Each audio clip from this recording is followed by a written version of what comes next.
No, Eso no dije, me distraje, en mi micrófono. Bien. Avisamos que no grabamos no grabamos la primera parte por olvido del profe. Pero bueno, estábamos discutiendo y vemos entonces que, digamos, en lo que es la figura de Droysen, tenemos que entender que el aporte fundamental o su interpretación fundamental tenía que ver con ver al periodo helenístico como el ámbito cultural que iba a crear las condiciones para el desarrollo el posterior desarrollo del cristianismo. Pero que tanto la imagen de Alejandro Magno como conquistador civilizador, con todos los efectos benéficos que la conquista tenía, más allá de la destrucción, es decir, el desarrollo del comercio, la integración, la comprensión y el diálogo cultural, eso ya estaba presente en el pensamiento ilustrado, ¿no? Desde Voltaire y sobre todo desde la interpretación que Montesquieu había hecho en la segunda edición del Espíritu de las Leyes, edición póstuma, 1757, de Flavio Arriano, ¿no? Y una serie de pasajes que parecían poner el acento en el papel de Alejandro Magno más allá de las conquistas, es decir, qué había hecho para integrar a los pueblos. Y por otro lado, todo lo que es la beta filológica alemana de la primera mitad del siglo XIX, o sea, antes de que Droysen está publicando en 1833. Pero, por ejemplo, el ensayo sobre la estela de Adulis de Niebuhr es de comienzos, es de los primeros años del siglo XIX, y las discusiones de Bernhardi son de la década del 10 y la década del 20, ¿no?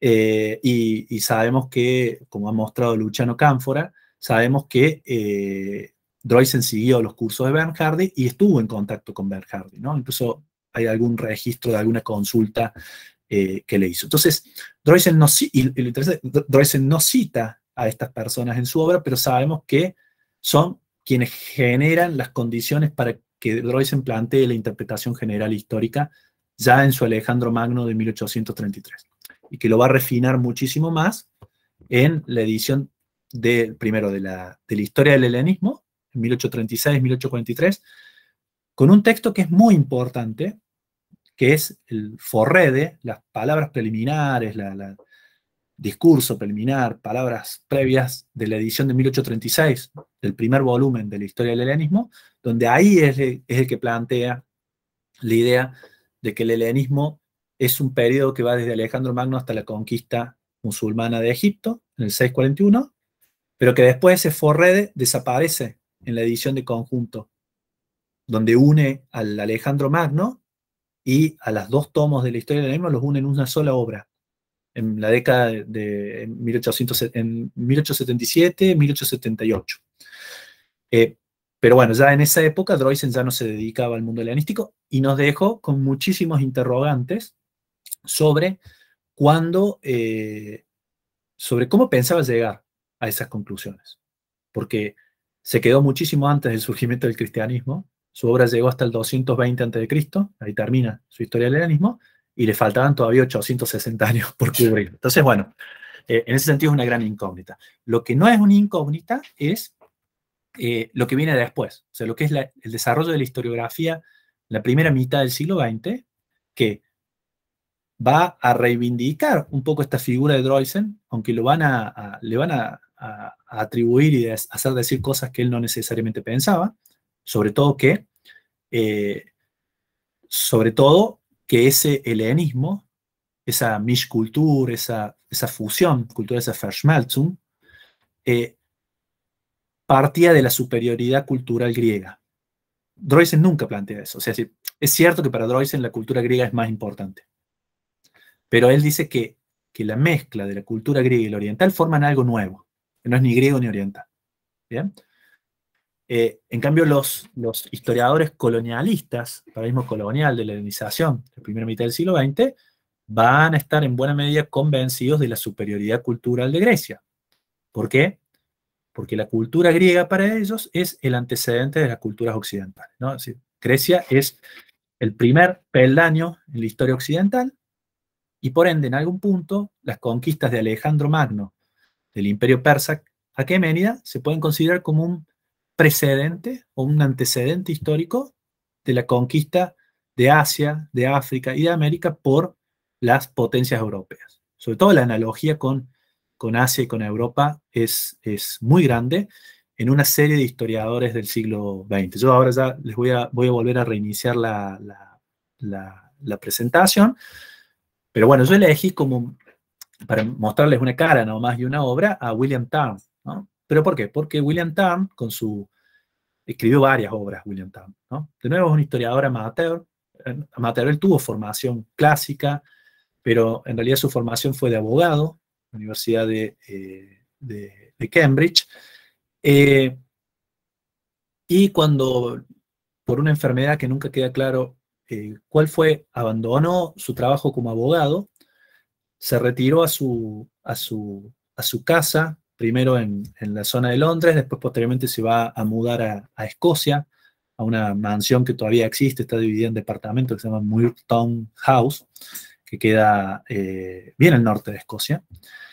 Y va a escribir una serie de obras, ¿no? Algunas no fueron, la mayoría no fueron traducidas al español. Por ejemplo, los griegos en Bactria y la India, su Alejandro Magno, escribe un Alejandro Magno, que tiene fuerte incidencia en la imagen que va a tener Alejandro Magno durante todo el siglo XX, porque no solo va a ser leído por una serie de literatos, sino también por varios cineastas, ¿no? Oliver Stone señaló en algún momento que una de las grandes influencias a la hora de construir su imagen de Alejandro Magno fue William Tarn, aunque por supuesto es una lectura crítica, una recepción activa de los postulados de Tarn. Tarn va a tener una imagen idealizada de Alejandro Magno como en realidad él va a sostener que Alejandro Magno fue como una especie de filósofo y fue el primero en desarrollar la idea de la hermandad de los hombres, de que todos los hombres son iguales y que tienen que estar unidos en The Brotherhood of Man. Es decir, la idea de que los hombres son todos iguales, son todos hermanos, y su idea última, cuando conquistó el imperio persa, era unificar a los hombres y que ninguno dominara al otro, sino que todos fueran socios en la misma empresa. Eso tiene, por supuesto, connotaciones, no solo de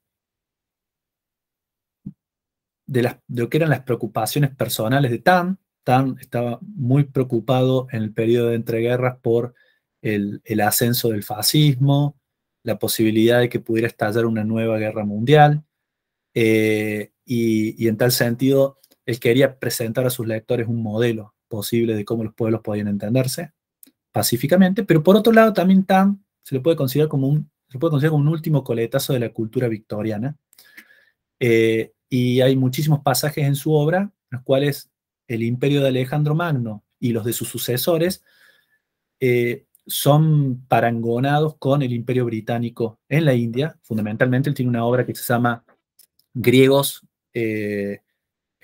Griegos en Bactria y la India, donde hay muchísimas analogías. Y sobre todo, no solo a propósito de lo que implicaba el dominio macedónico en la zona del Valle del Indo y el parecido con algunos aspectos del dominio británico sobre la zona, sino también en ver a Alejandro Magno como representante de un imperio que buscaba incorporar sobre una base de igualdad e integrar como un antecedente del imperio británico, y al mismo tiempo las resistencias de las distintas comunidades políticas indias, en la zona de la India occidental, como un antecedente del nacionalismo indio que viene a querer destruir esta gran obra, esta gran empresa civilizadora por parte de Alejandro, ¿no? Entonces, si me preguntan a mí si Tarn es un representante perfecto del paradigma colonial, no, porque no termina de tener una imagen de superioridad absoluta europea sobre Oriente, o colonial sobre las colonias. Él incluso es bastante crítico de algunas cuestiones del imperio, y es bastante también crítico sobre las posibilidades reales que tiene un imperio colonial antiguo y moderno de imponer su cultura sobre los pueblos dominados. Hay otros autores que son muchísimo más representativos. Edwin Bevan, Elias Bickerman habrá sacado un libro muy importante que es de unas conferencias que dio Pierre Briand en Estados Unidos, y que ha hecho la edición Joe Manning, y que se incorporan también una serie de trabajos de distintos autores que analizan la obra de Bickerman, y son muy interesantes porque Bickerman en el año 43. Wickermann tuvo una historia tormentosa, digamos, en el ascenso del nazismo, ¿no? Primero el desarrollo de la Revolución Rusa y posteriormente el desarrollo del nazismo. Wickermann era de origen ucraniano. En algún momento después de la Revolución Rusa, en la cual parece que participó en el bando contrarrevolucionario, se exilia, se van con su familia a Alemania. En Alemania hace su doctorado, inicia su carrera académica. Posteriormente, cuando asciende el nazismo en Alemania, él era de origen judío, se tiene que trasladar a Francia, consigue trabajo como becario postdoctoral en Francia, y en el momento que se produce la invasión a Alemania, él todavía estaba en Francia. Y se conservan del archivo personal de Rostovtsev. Rostovtsev es un historiador ruso que ya estaba instalado en Estados Unidos desde ha sido de la década, del comienzo de la década del 20, ¿no? Primero estaba en la Universidad de Madison y posteriormente Madison, Wisconsin, y después va a estar en la Universidad de Yale, ¿no? Desde ahí de la Universidad de Yale es que él va a poder dirigir una serie de importantes campañas arqueológicas en la ciudad de Dura, Europos, que era un asentamiento ubicado en el Éufrates superior, la zona alta digamos, noroeste de Mesopotamia, que era una fundación. Bueno, probablemente haya habido digamos, previo haya habido asentamientos, ¿no? Pero, digamos, Dura Europos como polis, en realidad no fue una polis, era una catoiquía, no se sabe si llegó a tener el estatus de polis, ¿no? De comunidad política organizada de base urbana. Había sido fundada por Seleuco Nicator. Bueno, ahí llevan a cabo una expedición arqueológica impresionante junto con Franz Cumont, especialista belga en historia de las religiones. Rostovtsev, bueno, Rostovtsev se ha vuelto un personaje muy importante en la arqueología y de historia griega.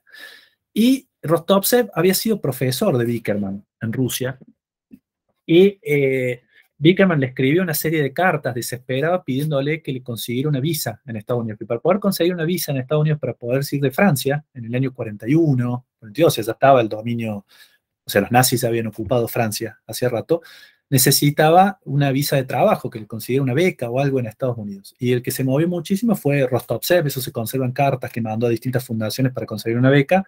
Y finalmente creo que Wickermann se está yendo de Francia en el 42, me parece, de la Francia de Vichy. Se va en el 42, justo a tiempo. Y en el año, por esa época, se empieza a publicar una revista en Estados Unidos donde se trataba, digamos, de tratar, no recuerdo ahora exactamente el nombre de la revista, cuestiones de cultura francesa. Se convocaba a personajes que quisieran reflexionar sobre cuestiones europeas, sobre Francia, sobre la cultura clásica, etc. Fue muy cortita la publicación, tuvo 2 o 3 números, y en el primer número, que creo que es del año 43, Wickermann escribe una reseña de la historia social y económica del mundo helenístico de Rostovtsev, de 1941, que está traducida al español, que la tradujo Precedo Velo, historiador sevillano, español, me parece que hace la traducción en la década del 60, fines de la década del 60. Y una de las cosas que dice Wickermann en esa reseña es que 2 veces en su historia, Occidente colocó su brazo y su cultura, volcó su brazo y estableció su cultura sobre Oriente. La primera con Alejandro Magno y la segunda con los europeos en la época colonial, ¿no? Entonces ahí hay una analogía verdaderamente clara, y las consecuencias que trae Wickermann de la importancia que tiene para estos pueblos atrasados, salvajes, orientales, el influjo europeo es central, ¿no? Entonces hay autores mucho más colonialistas que William Tarn, pero comparto la imagen de Tarn porque es un libro que es asequible en español, que se puede conseguir, que está traducido. Voy a compartir ahora de vuelta Perdón, ¿alguien quiere hacer alguna pregunta hasta acá antes que sigamos? ¿No? ¿Alguna duda? Bueno, sigan pensando por las dudas. Voy a mirar antes de seguir Che, qué mala pata lo de no haber grabado qué tontería de clase. Bueno, lo bueno es que en realidad yo el año pasado di una conferencia en Brasil que fue justamente sobre el mundo helenístico, una lectura general sobre el mundo helenístico. Así que creo que junto con la clase voy a compartir la conferencia que está en español y que también ilustra algunas de las cuestiones que traté al comienzo, así que posiblemente pueda ser de utilidad. Pero bueno, estas cosas suelen pasar en el primer encuentro donde uno está eh, empezando, digamos, Emocionado por emocionado, empezar. emocionado de hablar del mundo helenístico. Una pregunta, ¿su conferencia está colgado en la red?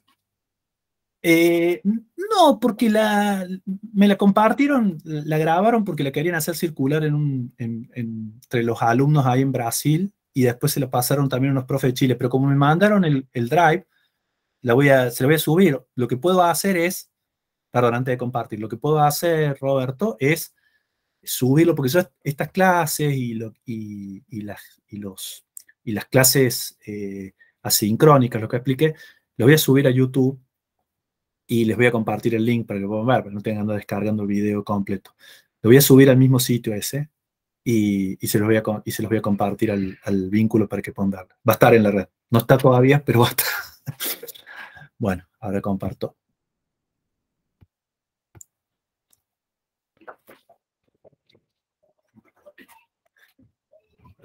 Bueno, entonces,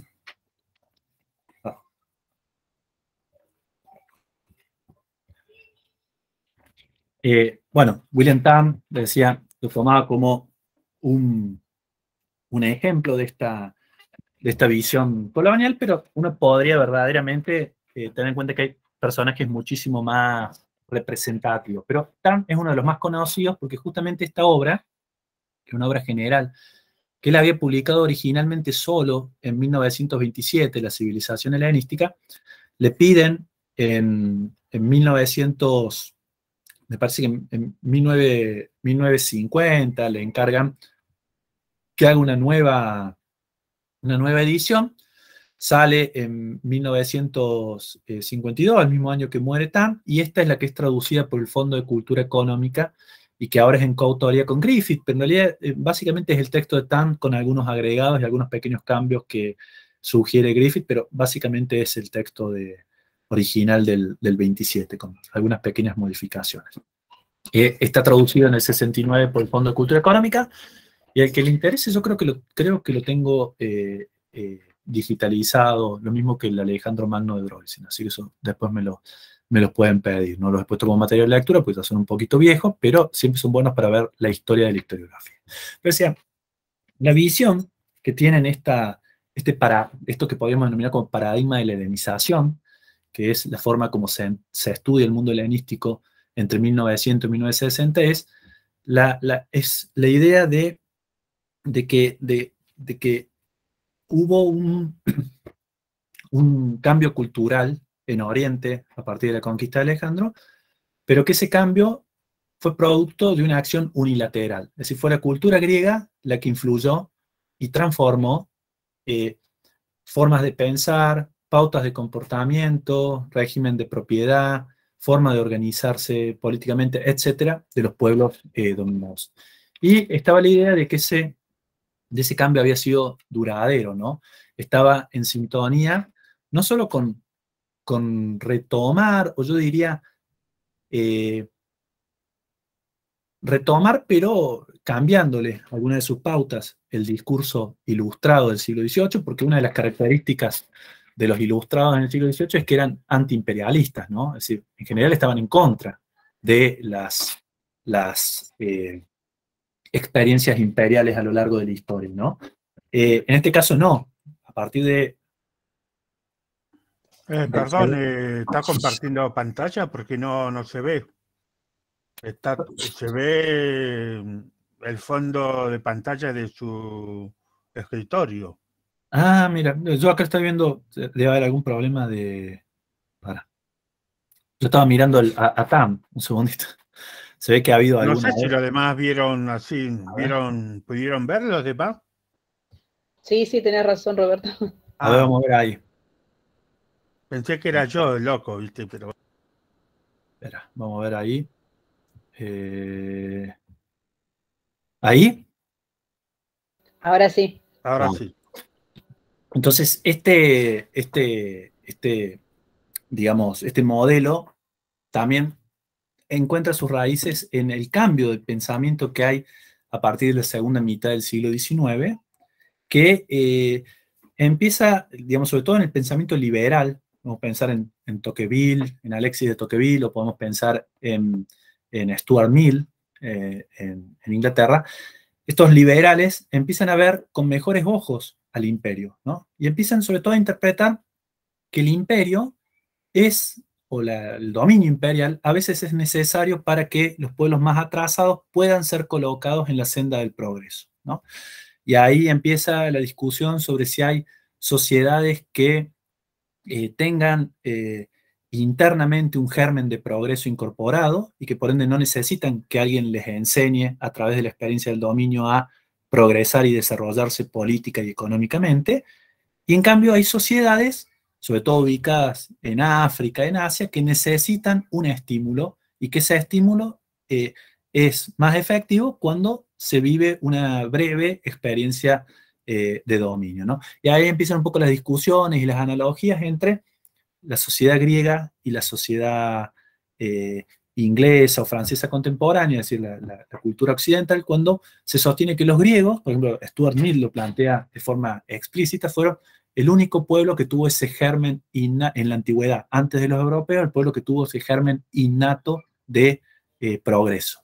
Y que entonces, a partir de la conquista de Alejandro Magno, habían sido encargados de llevar y trasladar esto para colocar a una serie de sociedades que vivían hasta ese momento, entre comillas, estancadas, ¿no? Ese mundo oriental era imaginado como una especie de realidad ahistórica, sumida en una serie de situaciones invariables a lo largo de su historia que llevan al despotismo, el estancamiento económico, la degradación social, etcétera, ¿no? Es decir, toda una serie de elementos que en realidad no eran más que antivalores de lo que se pensaba que representaba la cultura occidental. Bueno, este paradigma digamos, de superioridad occidental que comienza a gestarse a partir de la segunda mitad del siglo XIX y que comienza a darse con fuerza en los estudios sobre el mundo helenístico durante la primera mitad del siglo XX, está muy imbuido de esta buena conciencia colonial. Esta idea de que parte de la pesada carga del hombre blanco es civilizar a través de la conquista, ¿no? Y en tal sentido se dice que hay muchísimos autores, Elias Wilkerman, Edwin Bevan, Franz Cumont, a cierto punto, Michel Lony, etcétera, digamos, son varios los autores que uno puede encontrar en ese momento, tienden a poner un foco demasiado explícito en la importancia de la cultura griega, intentan encontrar en la evidencia histórica todo lo que ellos pueden asumir o relacionar con lo griego para intentar descubrir dónde está el influjo concreto. Y en ese sentido, las fuentes literarias, ¿no?, son las que son leídas de forma más y citadas y mencionadas de forma más consistente por estos autores. En efecto, hay algunos pasajes de la literatura de la antigüedad clásica que orientan o parecen confirmar la perspectiva de estos propios historiadores colonialistas, y por eso son más citados y mencionados. Por ejemplo, un caso es el del pequeño ensayo de Plutarco sobre la virtud o fortuna de Alejandro Magno. Acá hay un error, no es... y en realidad no sé por qué puse, bueno, no, en realidad de finales del siglo I después de Cristo. ¿Sabes que cuando hice esta diapositiva ya no este me parece que cuando me quedé haciendo el PowerPoint a la noche la semana pasada, bueno, es fines del siglo I después de Cristo, ¿ya? Es incluso una obra que se supone que es una obrita de juventud de Plutarco, en la cual él explora la idea de si se puede considerar a Alejandro como un filósofo. Entonces lo compara con Sócrates, lo compara con Platón, e intenta entender si la conquista de Alejandro Magno no implicó un un cambio en la forma de pensar para sus súbditos, ¿no? Pero el latiguillo, digamos, con lo que termina Plutarco su reflexión, como que le caló muy hondo a estos historiadores de este periodo, ¿no? Porque escribía Plutarco: más justo sería decir esto respecto a quienes fueron sometidos por Alejandro. No estarían civilizados si no hubieran sido dominados. Egipto no poseería Alejandría, ni Mesopotamia Seleucia, ni Sogdiana Proftasia, ni India Bucefalia, ni el Cáucaso tendría una ciudad griega vecina. Luego vienen una serie de elementos que tienen que ver con prácticas culturales relacionadas con el incesto, con la antropofagia, etcétera, que habrían cambiado con la llegada de Alejandro Magno. Por supuesto, para un historiador y para los lectores colonialistas del momento, confirmaba la idea de que Alejandro Magno era un antecedente de lo que ellos estaban haciendo en África y en Asia contemporáneamente, ¿bien? Esta idea de la buena conciencia colonial. Otro pasaje que también es interesante, pero por lo que revelaba, y se lo citaba mucho también en esta época, por lo que revelaba acerca de las ansiedades coloniales de los escritores de esta época, era un pasaje de Tito Livio. Sobre todo porque estos historiadores, además de buscar entender la conquista como motor de un cambio cultural unilineal o unilateral, es decir, una helenización de los pueblos asiáticos, orientales, al mismo tiempo tenían los mismos temores, ansiedades que las sociedades imperiales contemporáneas a las cuales pertenecían, ¿no? Los riesgos que implicaban supuestamente los matrimonios mixtos que había intentado impulsar Alejandro Magno, que iban a degradar la raza, o los contactos culturales demasiado asiduos.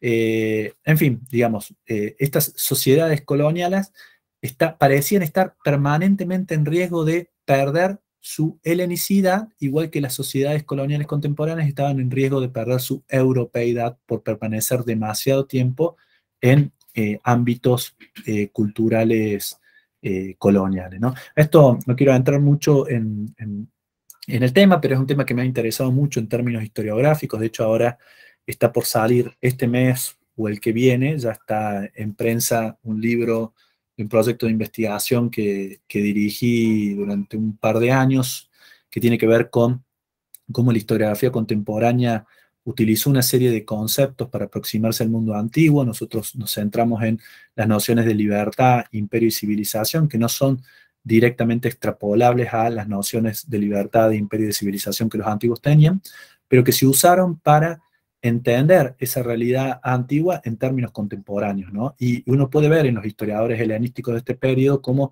la cuestión de la civilización es un elemento importante. Y ahí escribí un artículo que tiene que ver con la visión colonial sobre el mundo helenístico justamente en la primera mitad del siglo XX, y se analizan todas estas ansiedades con respecto a los nuevos cultos, con respecto a los matrimonios mixtos, con respecto a la adopción de prácticas que se consideran bárbaras, etc. Y el pasaje este de Tito Livio, que es un discurso que supuestamente pronunció el cónsul Gneo Manlio Vulsón, que era el cónsul que al final de la guerra contra Antíoco III de los romanos llegó a Asia y llevó adelante una campaña de saqueo contra los gálatas en la zona central de Asia Menor. Pronunció un discurso en el momento que estaban por enfrentar contra los gálatas, que eran estos celtas que se habían instalado en la zona del centro de Asia Menor. De hecho, una de sus capitales, que era Ancira, que después se va a convertir a partir de la época de Augusto en colonia romana. Esta Ancira, que posteriormente va a ser Ankara, famosa porque en una de las paredes del templo de Augusto se encontró uno de los textos más completos de las Res Gestae Divi Augusti, es decir, de los hechos de la autobiografía de Augusto, ¿no? Pero en esta época todavía no formaba parte del Imperio Romano y los romanos estaban llevando a cabo una actividad de rapiña.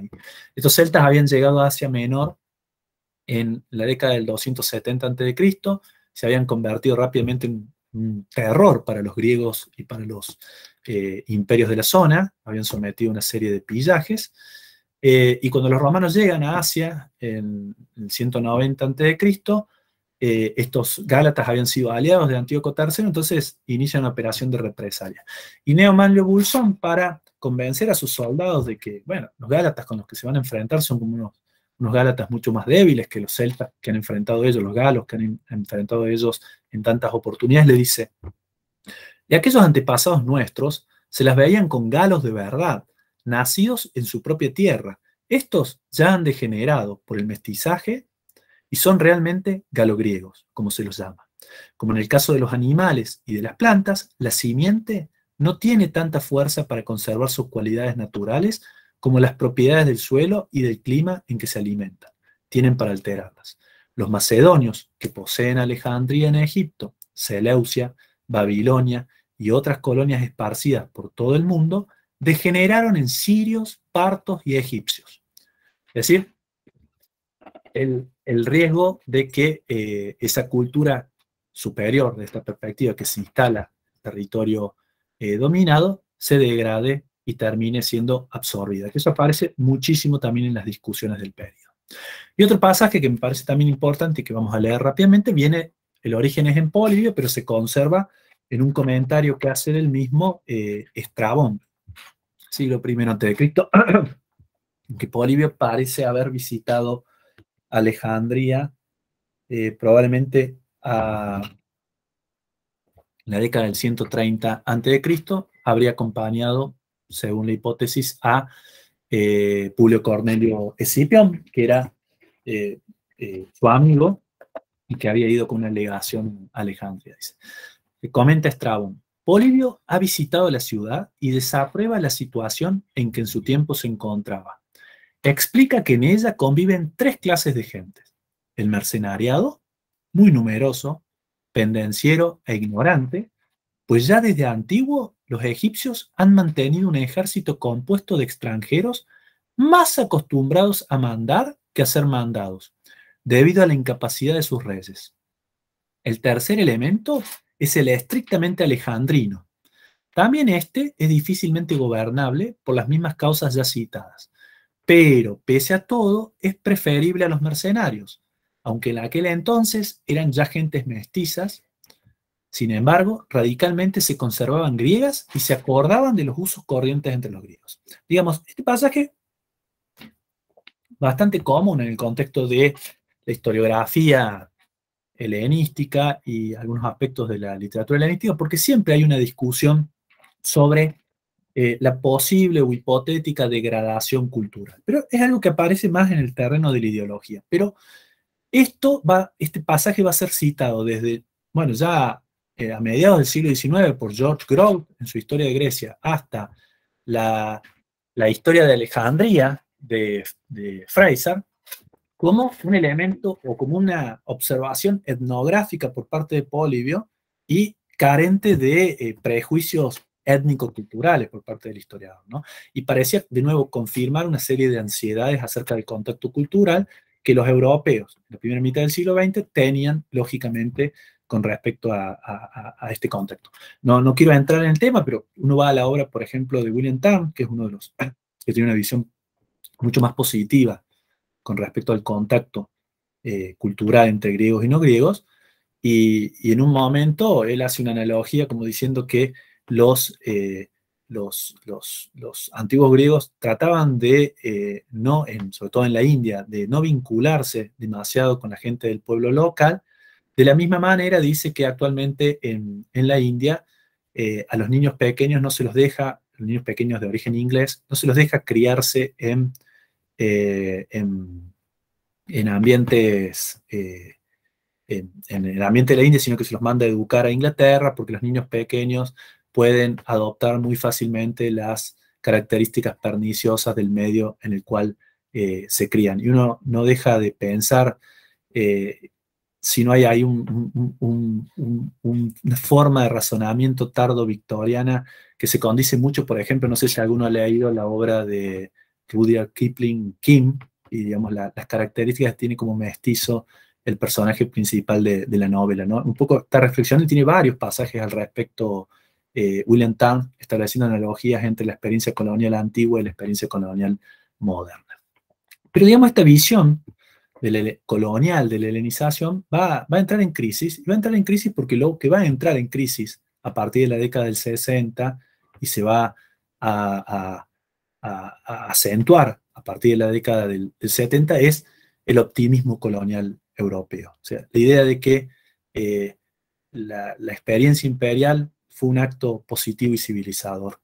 Y se va a empezar a notar, primero, los límites de que esa empresa cultural no fue tal, y que además por detrás de ese discurso civilizador lo que se hizo fue una explotación cruda y ruda de los territorios imperiales, ¿no?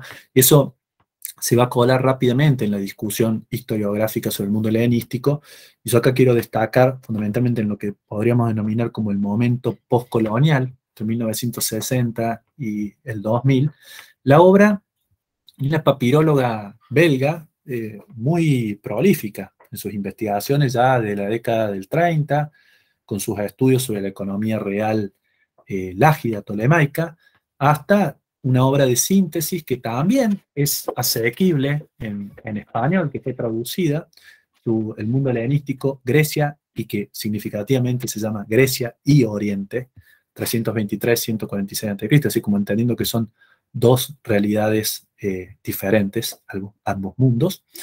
Y la traducción al español la tengo digitalizada para al que le pueda interesar leerla. Es una obra de 1976, si no me equivoco, y ella sostiene una serie de ideas y que son ideas que aparecen en muchísimos autores posteriores a lo largo de esas décadas, ¿no? Yo les menciono a Claire Préau, primero porque muy conocida, muy importante, y además pues, su obra ha sido traducida al español, pero podríamos mencionar a Edouard Dille y sus estudios sobre antropología del mundo helenístico. Podríamos mencionar también los estudios sobre el Imperio Seleucida de Susan Sherwin White y Amélie Coeur. En fin, son muchos autores de distintos ámbitos historiográficos, francés, inglés, hay también algunos estudiosos norteamericanos que han trabajado también en esa línea de estudios.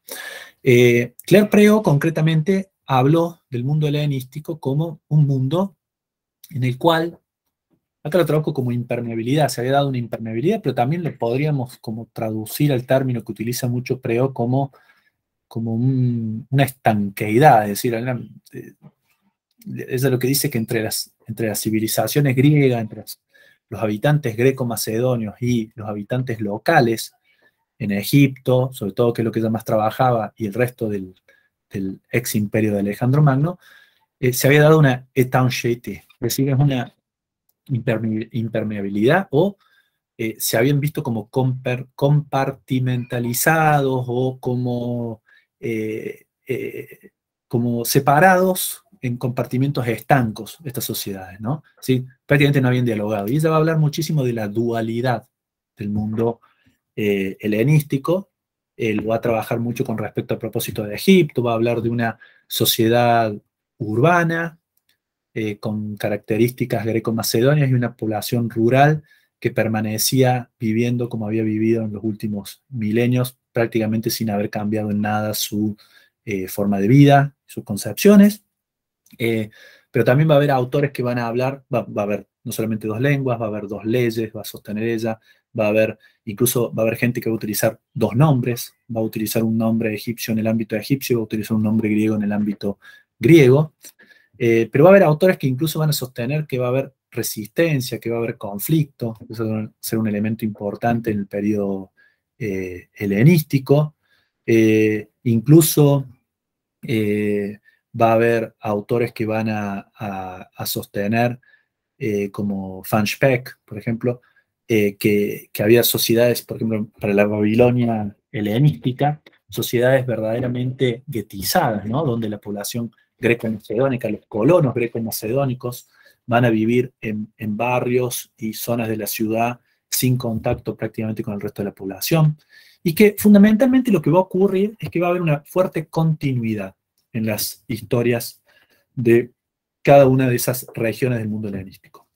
No va a haber una cultura común, es decir, hablar de mundo helenístico como fenómeno cultural no tiene mucho sentido desde esta perspectiva, porque lo que pasa en Egipto se ve como una suerte de continuidad de lo que pasaba en los siglos anteriores, porque más allá del epifenómeno del dominio imperial de un grupo, como lo denomina Frank Wolban, de una raza gobernante, dice, la cosa no va a cambiar. Y cuando se derrumben estos imperios, la gente va a seguir viviendo como vivía antes. Entonces, va a haber como una suerte de tendencia a incorporar las historias del Imperio Ptolemaico, las historias de Siria bajo los Seleucidas, de Mesopotamia bajo los Seleucidas, en las historias de cada una de estas regiones, como una etapa final en el desarrollo histórico de las mismas, y entonces cada vez va a haber mayor tendencia a que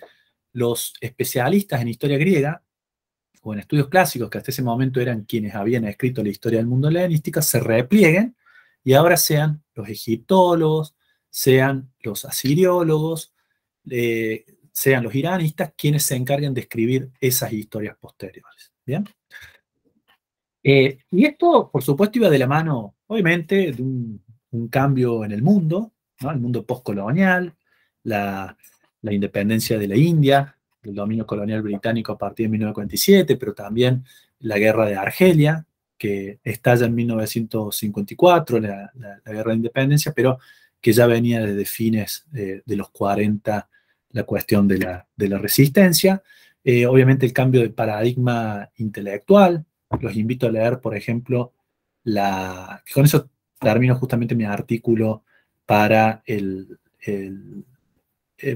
la introducción que escribimos con Diego Payaro y Agustín Moreno para el libro este que les comento, Libertad, Imperio y Civilización, que va a salir en Miño y Dávila este año, con el prólogo que le escribe Jean-Paul Sartre al libro de Frantz Fanon, donde compara un poco la situación de la formación de las élites africanas en Francia y el intento, y dice, justamente habla de helenización que se intentó hacer sobre estos individuos y que como esa helenización fue incompleta porque en realidad no fue sincera, ¿no? Entonces dice, nosotros gritábamos en París Partenón y unas voces negras, entre comillas, dice, nos contestaban Tenón, y nosotros creíamos que la cosa andaba bien. En realidad lo que había era un cortocircuito, un diálogo y un no reconocimiento de que había relaciones de dominación. Bueno, esto se traslada, ¿no? Vamos a ver a la interpretación histórica. Y eso tiene como consecuencia también empezar a prestar atención a otras fuentes que por ahí no habían sido tan reconocidas en el paradigma anterior. Una serie de papiros van a ser bastante importantes porque van a presentar en algún punto el problema de las relaciones interculturales y sobre todo las situaciones de conflicto que se dan entre los greco-macedonios, las relaciones de dominación, las relaciones de discriminación que se dan entre unos grupos y otros, o por lo menos así se pretenden leer, ¿no?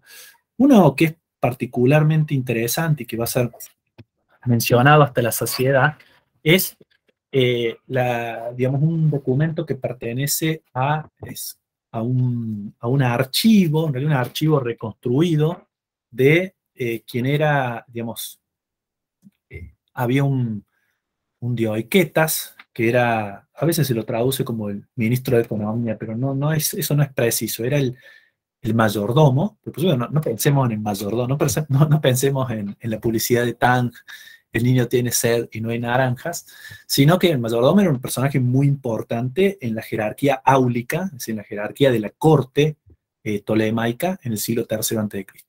Y este Apolonio era un personaje muy central en la corte de Ptolomeo II y había recibido como dorea, es decir, como donación real, una gran propiedad en la zona del Fayum, que el Fayum es, digamos, una tierra nueva, ganada. En realidad ya había un antecedente de explotación de esas tierras, era un oasis que quedaba en el desierto occidental egipcio. Ya había un antecedente, creo, durante el Reino Medio egipcio de explotación de estas tierras, pero digamos, a partir de Ptolomeo II se inicia un intento de colonización agraria de esta zona del Fayum. Va a ser muy importante porque de ahí van a venir un montón de testimonios para la historia del Egipto tolemaico, de la vida privada del Egipto tolemaico, pero sobre todo también de la época romana, ¿no? Los famosos retratos de mortuorios de personajes egipcios de época romana provienen de esa zona. También muchos de los llamados papiros de Oxirrinco también más o menos son de esa zona, pero fundamentalmente el archivo este de Zenón, que era el administrador de la finca de esta Dorea que había recibido Ptolomeo en la zona del Fayum, se conservaron muchos a partir de que habían sido reciclados, utilizadas las cartas de este archivo para momificar, es decir, sobre todo para construir, digamos, el embalaje, el cartonaje externo de la momia. Se pudo reconocer la presencia de este personaje Zenón y ese archivo ha sido reconstruido a posteriori. Estas cartas son muy importantes para entender el funcionamiento económico de esta finca, que era una gran propiedad de unas 10.000 aruras, así que era una gran finca, ¿no? O sea, me parece que son un poquito más de 2.000 hectáreas, y que tenía como objetivo producir la tríada mediterránea, es decir, los principales cultivos eran el olivo, la vid y el trigo, con el objetivo de aprovisionar a Alejandría de esos elementos que eran básicos para el consumo de la dieta mediterránea helénica.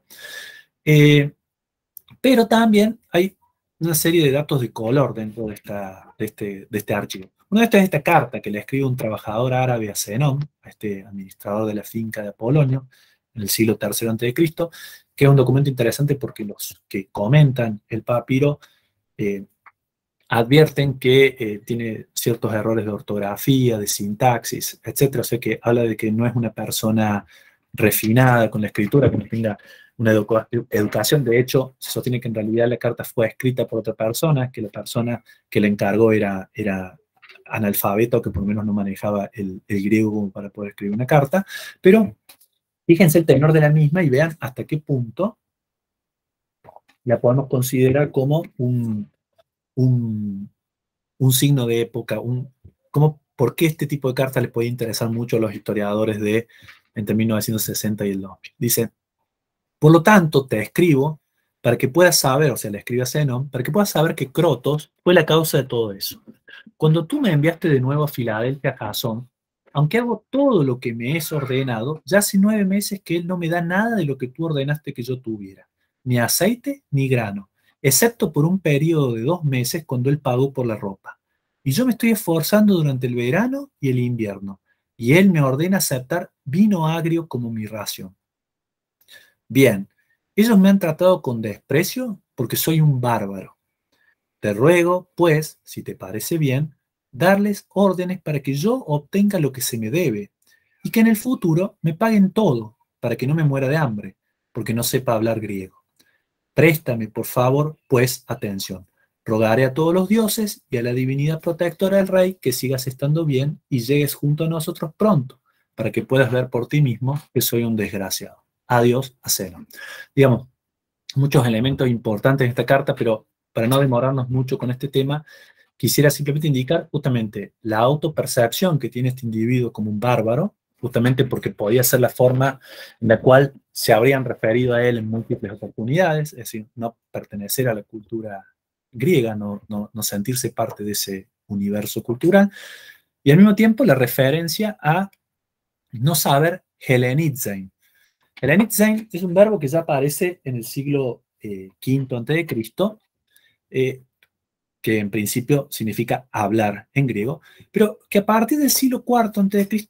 empieza a adoptar las características de lo que se ha señalado como un verbo étnico, ¿no? Es decir, helenizein significa, ustedes saben, digamos, una aclaración importante, los griegos antiguos, igual que los modernos, se llaman a sí mismos helenes, ¿no? No griegos. Eso es un nombre que le pusieron los romanos a los griegos, ¿no? Entonces, helenizein es hablar heleno, ¿no? Hablar griego. Pero a partir del siglo IV a.C., helenizein también empieza a significar comportarse como un griego. ¿no? Y esto, les decía, es un ejemplo, entre muchos, de lo que son los llamados verbos étnicos, que surgen en el siglo IV a.C., donde, por ejemplo, kretitzen, es decir, comportarse como un cretense, o sea, como un habitante de la isla de Creta, puede significar también ser un mentiroso, ¿no? Kretitzen, intentar engañar. O skititzen, o sea, comportarse como una escita puede también significar ser un borracho, ¿no? Es decir, todo esto, digamos, que tiene que ver con atribuir un determinado comportamiento a un determinado pueblo, es un rasgo bastante marcado. Y en el mundo, entonces en realidad sería, este papiro no se sabría traducir, y eso lo indican los editores, si el individuo está diciendo que no sepa hablar griego o que no sepa comportarme como un griego, ¿no?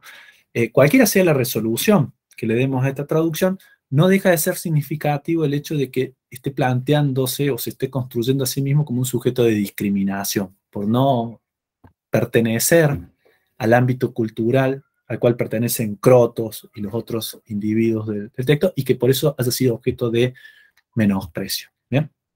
Esto, para los intérpretes de la época postcolonial, sería una situación habitual. ¿Por qué? Porque no deberíamos dejar de ver al mundo helenístico como la instalación de un grupo dominante de greco-macedonios que impone su dominio, su control, sus relaciones sociales jerárquicas por sobre el resto de la población. ¿Bien?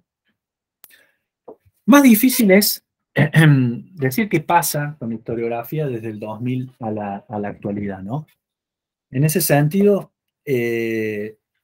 las lecturas son múltiples. Yo acá puse dos libros que me parecen particularmente muy buenos, muy interesantes. Uno de Rachel Mears y el otro de Paul Cosmin, uno sobre el mundo helenístico en la zona de Bactria y el otro sobre el imperio seleucida, sobre todo en siglos III y siglo II a.C., que son muy importantes porque traen a colación una serie de discusiones de los últimos 20 años que implican como Ezequiel Martín Parra, que es un discípulo mío que ha terminado ahora exitosamente y defendido su tesis en historia sobre justamente el concepto de oikumene y las discusiones sobre la unidad cultural en la historiografía de los últimos años, ha denominado como un momento de gran renovación teórica, ¿no? Donde aparecen ideas como interacción, hibridismo, diálogo cultural, algunas más sofisticadas y específicas como el creolismo o les transferts culturels, etcétera, pero que traen o que ponen sobre el tapete la importancia de las interacciones complejas que ocurrían en términos culturales dentro de realidades imperiales complejas.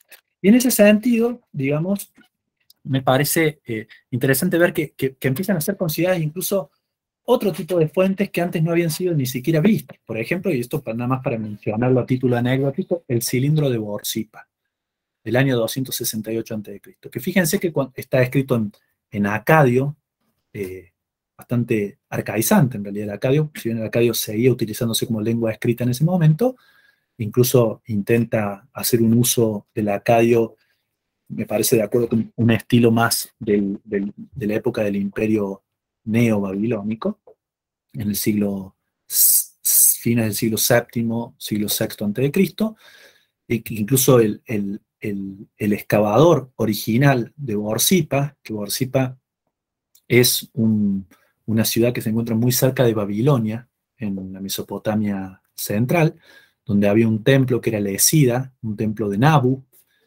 que en el panteón, digamos, de Babilonia es el hijo de Marduk, el dios principal, el dios tutelar de Babilonia.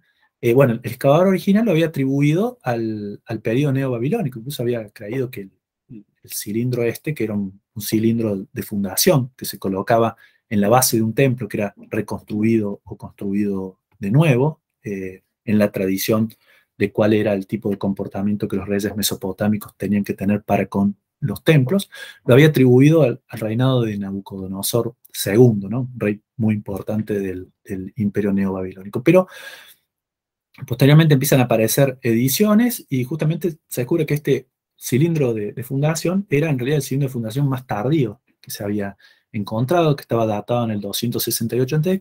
y que pertenecía a Antíoco I, el segundo rey de la dinastía Seleucida, que había colaborado económicamente con la restauración del templo de Nabu en Borsippa, pero este texto, que yo les recomiendo que lean un artículo muy bueno de Paul Cosmin, que se llama Ver Doble en la Babilonia Seleucida,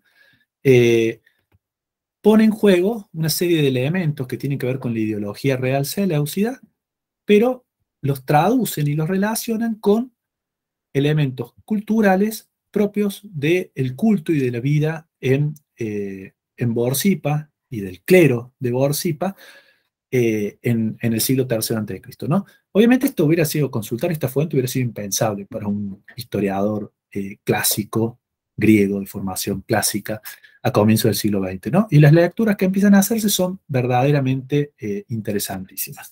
Yo quisiera cerrar esta parte historiográfica con la mención, con un diagnóstico que hace Ezequiel Martín Parra en su tesis, que es muy buena, es compañero suyo de la diplomatura, así que le pueden consultar con más criterio, pero poner el acento en dos cuestiones en los últimos 20 años en la discusión sobre el mundo helenístico.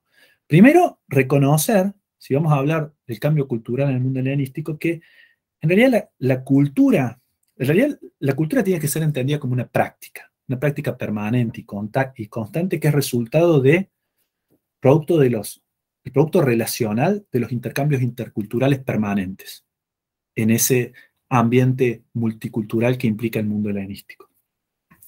Y por otro lado, entender que las culturas están compuestas, las culturas que podemos detectar en el mundo helenístico están compuestas por elementos diversos, ¿no? Que no porque identifiquemos un rasgo griego tengamos que pensar en una helenización unilateral, o porque detectemos un rasgo egipcio tengamos que considerar inmediatamente que hay una egipcianización, sino que hay que entender que muchas veces se mezclan elementos culturales para crear algo nuevo, ¿no?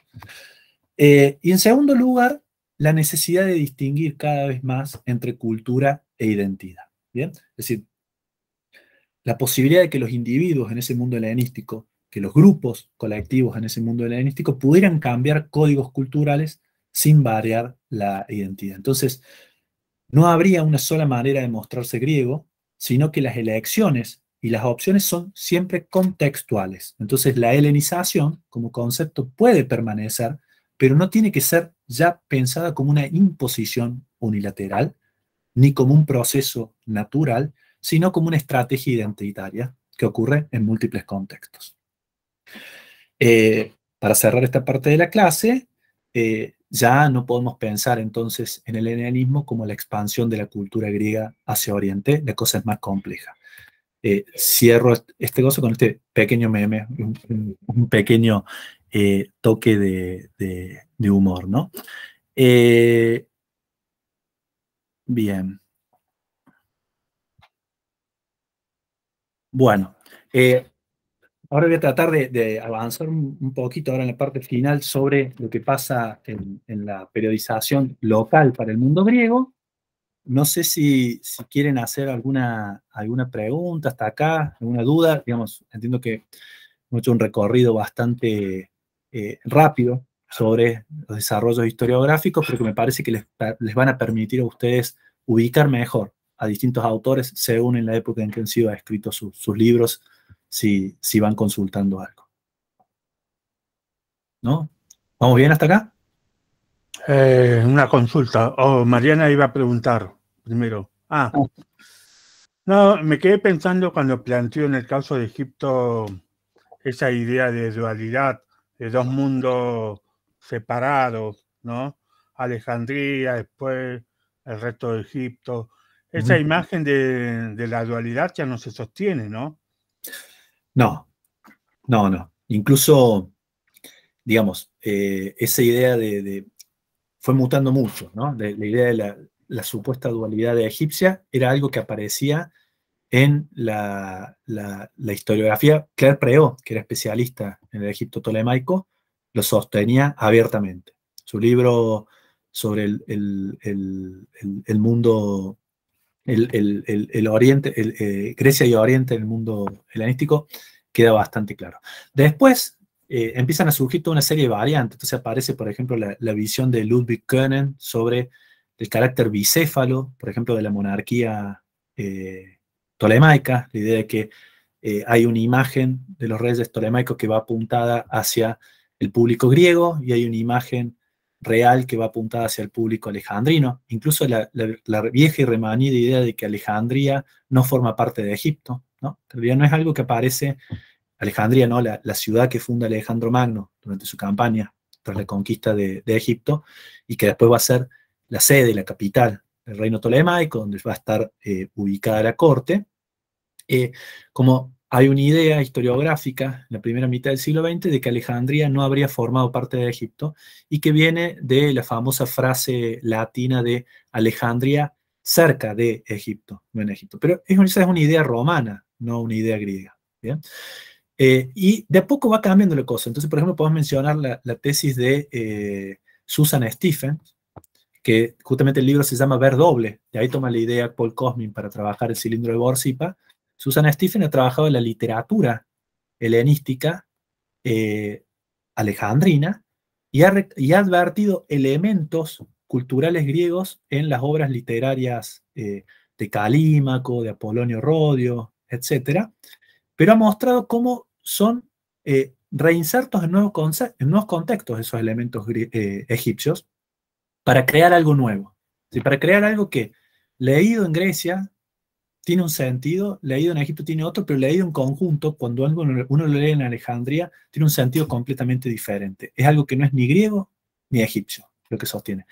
Entonces, bueno, de ahí viene la cuestión de las discusiones en los últimos 20 años sobre el grado de interrelación cultural y de diálogo cultural que existe y que en muchos casos lleva a crear cosas nuevas, pero porque son cosas nuevas producto de la práctica cultural, es decir, la cultura como práctica contextual.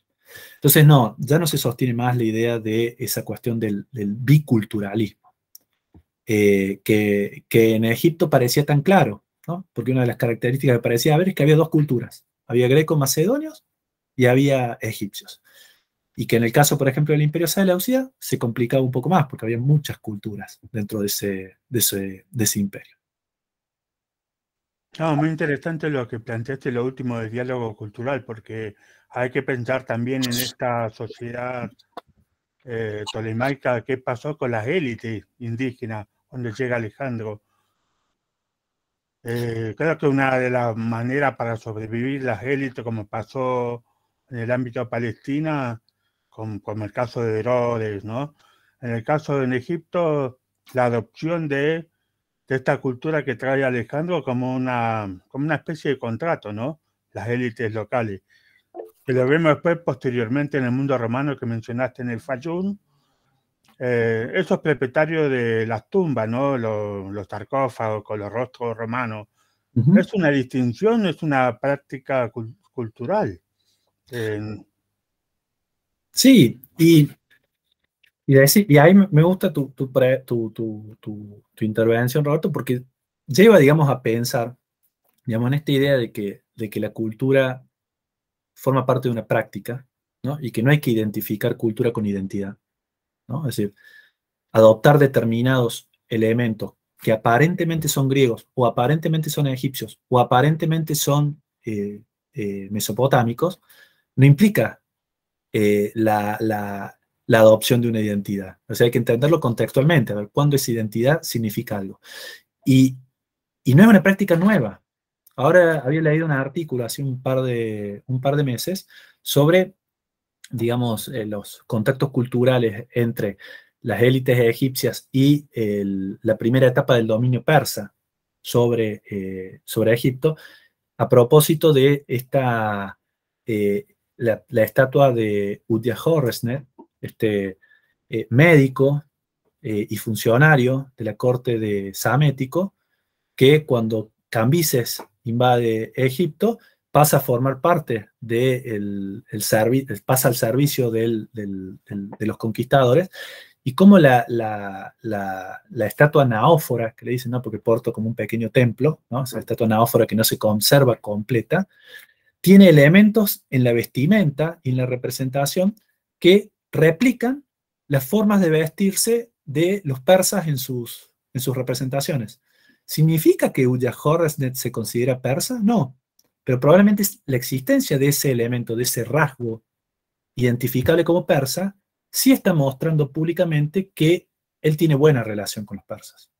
Pero si vos lees el texto de Ulla-Horresnet, que está escrito en jeroglíficos arcaicos y cuenta una historia, obviamente ahí se menciona que Ulla-Horresnet es leal a Cambises, como fue leal antes a Psamético, pero que intentó proteger los santuarios egipcios en el momento de la invasión de los persas. O sea que él también tiene una vinculación con determinado tipo de prácticas ancestrales por parte de los egipcios. O sea, hay que entenderlo. Obviamente necesitaríamos muchísima más información sobre Ulla-Horresnet, más que la que da él mismo para entenderlo, pero me parece que por lo menos da para pensar. Yo pienso, por ejemplo, en mis investigaciones personales, la figura de Polibio, ¿no? El historiador griego del siglo II a.C., que era un individuo perteneciente a la élite política de la ciudad de Megalópolis,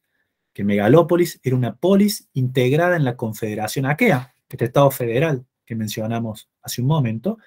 Él llegó a ocupar principales cargos políticos, llegó a ser hiparca, que era como el equivalente a vicepresidente de la Confederación Aquea, cuando apenas tenía 30 años, y al término, de nuevo, fíjense, de nuevo la Tercera Guerra Macedónica, cuando termina la Tercera Guerra Macedónica, en el 167, lo mandan junto con otros 1000 políticos aqueos a Roma, supuestamente a defender su comportamiento, porque no había ninguna prueba de que Polibio hubiera apoyado a Perseo, ni que hubiera mantenido correspondencia, pero, bueno, había una disputa política interna en ese momento con otra facción que aprovecha la situación para sacarse de encima la competencia.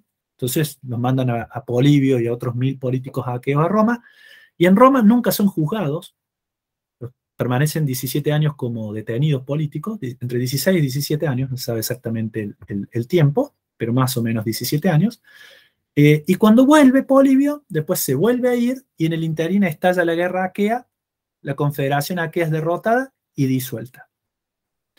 Se conservan, pero Polibio llega justo después del final de la guerra, y como tenía buenas relaciones con los romanos, o sea, él había sido maestro de Escipión Emiliano, tenía fuertes contactos dentro de las esferas políticas romanas, la comisión decemviral, es decir, los 10 enviados romanos que habían sido llevados al Peloponeso para arreglar la situación política, le encargan a Polibio que vaya ciudad por ciudad del Peloponeso para hacer aceptar el nuevo ordenamiento político. Y como resultado de eso, a Polibio le hacen un montón de decretos honoríficos, sobre todo de inscripciones honoríficas reconociendo su labor. Una de ellas tenía una estela con la representación de él, que era la estela Clítor, la ciudad de Clítor en Arcadia, que es la única representación física que tenemos de Polibio. Y esa representación física en esa estela, ¿no?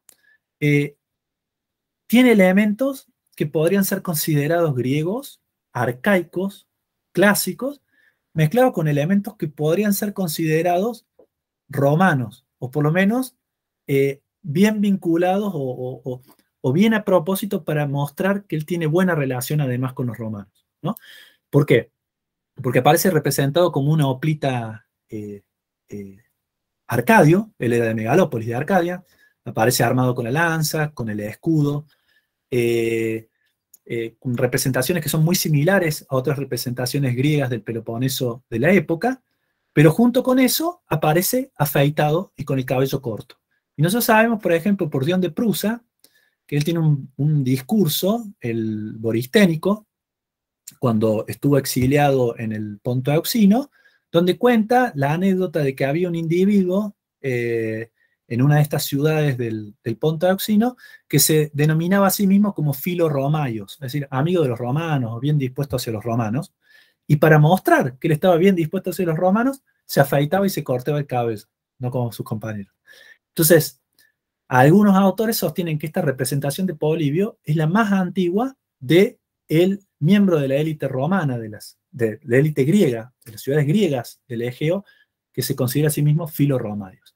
Y fíjense que entonces aparece representado como afeitado, con el pelo corto, pero con otros aspectos que remiten a la identidad cívica griega, y en una inscripción que leyó Pausanias, esa no se conserva, pero la leyó Pausanias y la citó en su descripción de Grecia, una inscripción en honor a Polibio de Mantinea, no mencionaba nada de que fuera historiador griego. O sea, nosotros por esa inscripción no nos enteraríamos que fue historiador. Pero lo que dice es que fue amigo de los romanos y viajó por todo el mundo. Hay como una construcción de Polibio como similar a Odiseo, él en su obra también lo hace, pero fue amigo de los romanos. O sea, eso lo mencionan explícitamente. Entonces, y nosotros podemos decir entonces, entonces Polibio solamente estaba interesado en considerarse a sí mismo romano. Lo han planteado. Hay autores como Michel Dubuisson, que tiene una tesis de 1985 que se llama Le Latin de Polybe, es decir, el latín de Polibio, y él sostiene que hay elementos lingüísticos en su obra, en el griego de Polibio, que muestran que Polibio era un sujeto bilingüe, que dominaba el latín y que había un montón de interferencias lingüísticas del latín en su discurso griego, ¿no? Pero al mismo tiempo, la segunda conclusión que saca Dubuisson es que la latinización de la lengua dio lugar a una romanización del pensamiento. Esto, por supuesto, es recontracriticado. ¿Por qué? Porque no podemos caer en esas explicaciones mecánicas de por qué A se produce B. Tenemos que entender más bien, en los contextos particulares, por qué las opciones culturales y de representación implican formas de mostrar algo, de advertir algo. Polibio, a mediados del siglo II a.C., cuando la Confederación Aquea acababa de ser desmantelada y había una situación de inestabilidad política en el Peloponeso, elegía representarse como un arcadio tradicional, incluso como un guerrero, no como un historiador, ni como un político, aparece armado, pero al mismo tiempo como un amigo de los romanos, ¿no? Entonces, es una cosa mixta. O sea, me parece que es una vía de investigación que en los últimos años ha resultado bastante positiva para otros muchos casos de representaciones públicas de personajes. Bueno, no sé si... A mí me vino a la mente cuando estaba explicando el caso de Flavio Josefo. Es algo similar. Totalmente. Sí, he visto que hay trabajo también sobre esa representación de Flavio Josefo, cómo busca, digamos, preservarse, digamos, como un judío leal, etcétera, pero al mismo tiempo como con contacto con los romanos y defensor de las tradiciones locales, ¿no? Esa es la discusión en el contrapión contra supuestamente ese discurso anti-hebreo que existía en este texto, que no lo conocemos solamente a partir de Flavio Josefo, lleva a las claves de eso. Y yo creo que en Polibio también se encuentran críticas notables a los romanos, pero al mismo tiempo visiones positivas de los mismos. Tiene que ver con contextualmente cómo situarse y cómo establecer la relación, ¿no? Bueno, seguimos ahora, aunque sea tratemos de desarrollar el tema de la periodización local en Grecia y de última terminamos en la otra clase. ¿Te parece? Bueno.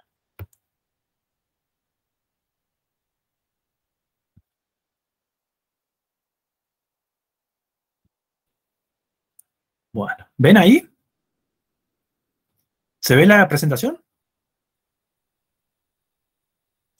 Sí. Gracias.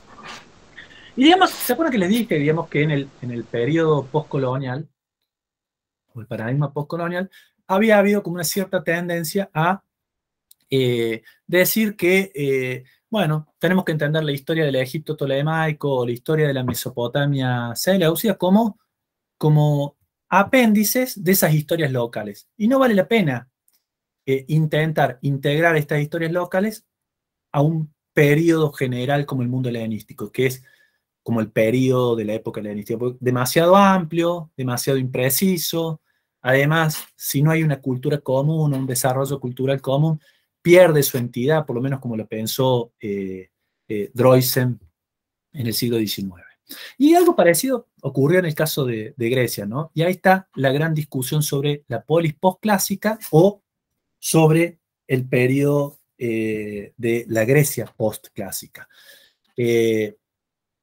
Quizá una de las formulaciones más claras ha sido la de Philippe Gautier, gran epigrafista griego, fallecido recientemente, en el año 2017, donde él dice que las grandes divisiones seleccionadas por los historiadores, y se refiere concretamente, dice, el periodo clásico, periodo helenístico, no presentan a priori ningún interés para el estudio de las instituciones cívicas de Grecia en el periodo. Es decir, es significativo hablar de un quiebre en torno al siglo IV a.C., ¿no? Y en ese sentido, parece haber habido al menos dos paradigmas, o lo que se habla a nivel historiográfico, dos paradigmas con respecto a la polis y a Grecia posterior al siglo IV a.C. Un paradigma decadentista que veía la ruptura en torno al siglo IV a.C. y que en ese sentido iniciaría con personajes como Gustav Glotz, que en 1928 en La ciudad griega, que está traducida al español, la colección de Utea, en México, había dicho que la polis había muerto en Queronea, a Paul Bain, en un libro muy importante de 1976, que es El pan y el circo, había sostenido también que en torno al siglo IV a.C. una serie de dinámicas políticas internas habían cambiado, sobre todo con el desarrollo del evergetismo, es decir, que hombres de la élite, él habla de un régimen de notables, es el término que utiliza Paul Bain, comenzaran a ver como un campo propio la política, y que eso era el resultado de el papel cada vez mayor que tenían estos miembros de la élite, estos evergetas, estos benefactores, es la traducción, aunque evergetismo es un término moderno, ¿no?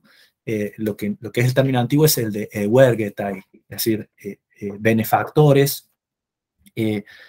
Estos benefactores, que eran quienes se hacían cargo de una serie de gastos que tenía la polis en fines de la época clásica y época helenística, y se hacían cargo de forma voluntaria de, por ejemplo, reparar edificios de la polis, o contribuir económicamente para la construcción de otros edificios, o, por ejemplo, en época de escasez de grano, comprar grano o usar el grano de sus propias reservas y venderlo al precio del costo, o, por ejemplo, encargarse de la provisión de aceite de oliva para el gimnasio local, etc. Es decir, gastos económicos en beneficio de la comunidad política. Pero la conclusión que extraía Paul Bain, y en esto voy a tratar de ser un poquito sintético, porque total, en la clase sobre la polis vamos a desarrollar algunas de estas cuestiones, pero la conclusión que extraía Paul Bain es que esto, con el tiempo, le había ido dando a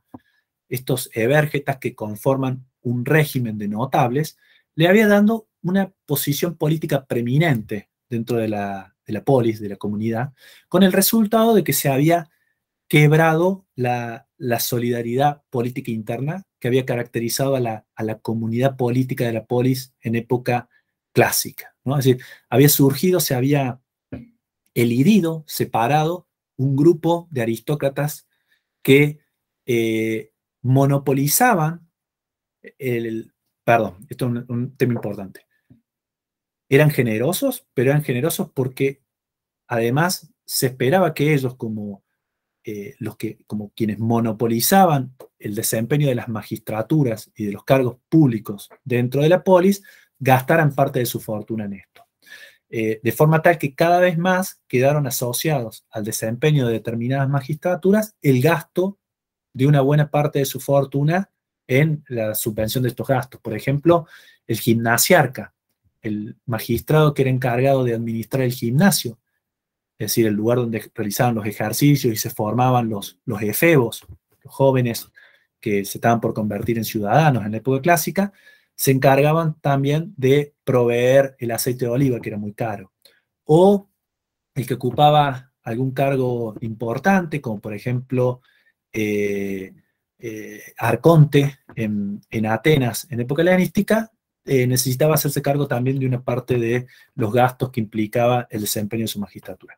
Como conformemente van haciéndose cargo de determinados gastos por parte de la polis, también van patrimonializando los cargos políticos, ¿no? De forma tal que en torno al siglo IV a.C., considera Bain, ya hay una ruptura muy grande dentro de lo que es el tejido social y político de la polis. Ya no hay una comunidad unificada, y entonces el corte en el siglo IV a.C. Es plausible. Frente a esta postura ya Louis Robert, Philippe Gautier o Patrice Amon ya han sostenido, y me parece con bastante éxito, la idea del paradigma vitalista, ¿no? Bueno, acá está un poco la síntesis de lo que decía Paul Bain, porque en última instancia la discusión que van a plantear estos personajes, estos historiadores como Louis Robert, Philippe Gautier o Patrice Amon, es si se puede establecer una periodización particular para el periodo helenístico, ¿no? Paul Bain habla directamente en términos de periodo helenístico y considera que el siglo IV a.C. constituye una ruptura en la historia de la polis y en el universo cívico del Egeo, ¿no? Entonces el siglo IV, Queronea, podría ser considerado un corte entendible, porque cambia una realidad política dentro de la polis y una realidad social. En cambio, todos estos otros autores, Louis Robert, pero explícitamente Philippe Gautier y Patrice Amon, tienden a separar entre alta y baja época helenística. Es decir, se preguntan si no es preferible ver una ruptura en el poder que tienen estos ebergetas, este régimen de notables, en torno al mediados del siglo II a.C. Es decir, para ellos la alta época helenística iría del siglo IV al 150 a.C. y del 150 a la conquista romana, la baja época helenística, ¿no? En el sentido, Philippe Gautier, que es historiador, pero también era historiador, pero también epigrafista, puso un conocimiento epigráfico espectacular en una obra, yo creo que es maravillosa, que se llama Las ciudades griegas y sus benefactores. Él estudia el evergetismo, y una de las cuestiones que observa es que hay una continuidad formal de los decretos cívicos, es decir, la forma en la cual el demos, el pueblo, como institución democrática, en la mayoría de las polis griegas, decide honrar a determinados individuos, ya sean ciudadanos locales o individuos extranjeros, por la realización de algún acto de beneficio para la comunidad, ¿no? Dice que hay una verdadera continuidad formal. No voy a entrar en esto porque lo vamos a trabajar en la clase de la polis, sobre todo a partir del análisis que hace John Maher al respecto, que es muy interesante. Pero luego le hace una crítica muy grande a Paul Bain, porque Paul Bain ha planteado un estudio explícitamente sociológico y general. Él ha querido analizar el evergetismo desde época helenística hasta comienzo de la dominación romana como un hecho, digamos, común, un hecho que es generalizable, sociológicamente entendible, ¿no? Y no ha hecho distinciones legales importantes. Y una de las cosas que indica Gautier es que hay una gran diferencia entre que te reconozcan la condición de evergeta, la calidad general de evergeta, o sea, es decir, en un decreto honorífico, una inscripción producida por el demos, por la polis helenística, te reconozcan que vos te comportaste como un evergeta, un euergetes, y que te den el título, que te escriban, digamos, los términos que aparecen en las inscripciones son la creación de listas públicas de Euergetai, las Anagrapsai Auton Euergeten, es decir, que sea inscrito alguien como Evergeta en las listas de Evergeta, ¿no? La calidad general de Evergeta aparece en las precondiciones, en los presupuestos que se escriben en la inscripción, en el decreto.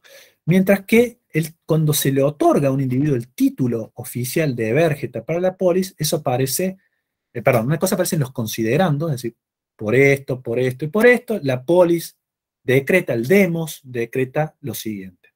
En cambio, cuando te dan el título de Evergeta, eso aparece en las cláusulas del decreto. ¿Bien?